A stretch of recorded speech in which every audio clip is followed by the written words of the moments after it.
ಆಗಿದೆ ಅಂತೇಳಿ ನಮ್ಮ ಅಧ್ಯಕ್ಷರೇ ಹೇಳಿದ್ದಾರೆ. ನಮ್ಮ ಪ್ರದೇಶ ಕಾಂಗ್ರೆಸ್ ಸಮಿತಿ ಅಧ್ಯಕ್ಷರು ಚುನಾವಣೆ ಆದಮೇಲೆ ಆ ಚುನಾವಣೆಯಲ್ಲಿ ಅವರ ಹೇಳಿಕೆ ಸ್ವಲ್ಪ ನಮಗೆ ತೊಂದರೆ ಆಯಿತು ಅದರಿಂದ ಅಂತಲೂ ಕೂಡ ಅಧ್ಯಕ್ಷರೇ ಹೇಳಿದ್ದಾರೆ. ಅದಕ್ಕೆ ಒಂದು ನಮ್ಮಲ್ಲಿ ಡಿಸಿಪ್ಲಿನರಿ ಕಮಿಟಿ ಅಂತ ಇದೆ.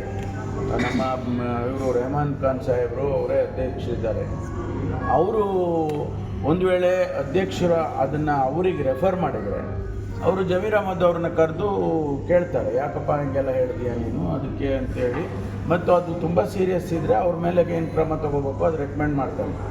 ನ್ಯಾಷನಲ್ ಲೆವೆಲ್ನಲ್ಲಿ AICCನಲ್ಲಿ AK ಆಂಟೋನಿ ಅವರು ಅಧ್ಯಕ್ಷರಿದ್ದರು, ನಾನು ಅದರಲ್ಲಿ ಸದಸ್ಯ ಇದ್ದೆ.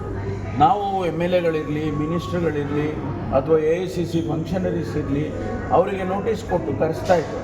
ಅವ್ರು ಎಷ್ಟೇ ದೊಡ್ಡವರಿದ್ದರೂ ಕೂಡ ನಾವು ಕರೆಸ್ತಿದ್ದೋ, ಚೀಫ್ ಮಿನಿಸ್ಟರ್ನೆಲ್ಲ ಕರೆಸಿ ಅವ್ರ ಮೇಲೆ ತನಿಖೆ ಮಾಡಿ ಅವ್ರ ಮೇಲೆ ಕ್ರಮಕ್ಕೆ ಸಸ್ಪೆಂಡ್ ಮಾಡೋದಿರ್ಬೋದು ಅಥವಾ ಅವ್ರ ಮೇಲೆ ಇಂಥ ಕ್ರಮ ತಗೊಳ್ಳಿ ಅಂತ ಹೇಳಿ ಮಾಡ್ತಿದ್ವಿ.